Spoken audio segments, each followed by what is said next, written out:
What are the results? I'm Christy Birchville, and we're looking today in Daniel chapter 5. We're towards the end of the chapter. In fact, we only have today and tomorrow left in this chapter before we move to chapter 6. And this story of the writing on the wall is something that has captured a lot of people's attention. A lot of people would like to think, hey, I wish God would write me a message on the wall.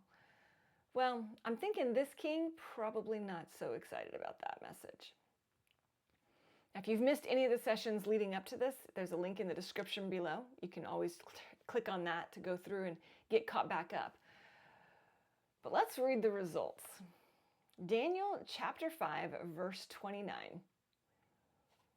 Daniel has just finished sharing the message and the meaning to the king. How does the king respond?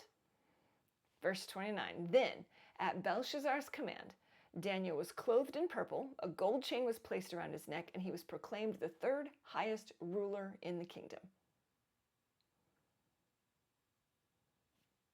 Not necessarily what you would think would happen to a response, but the king gave Daniel the rewards that he promised he would give him if he could tell him the interpretation. Daniel was given honors and accolades for interpreting the message from the Lord. But it's interesting to note that there's actually one response and result that's missing. The king didn't repent.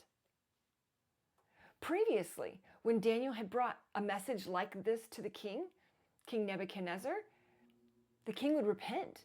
The king would acknowledge the Lord. And in this case, King Belshazzar, this king, he did not repent.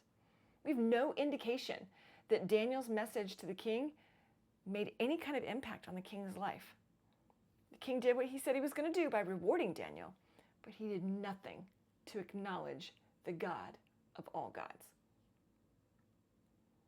When we receive a message from the Lord, how do we respond? What are the results of that message? Does it cause us to seek God more?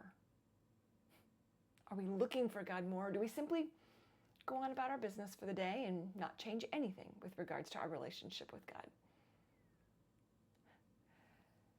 Every message from God is an opportunity to acknowledge Him and to seek Him more. Take that opportunity to do that today. That's what God is seeking after. That's the response that God is looking for. This king, not so much.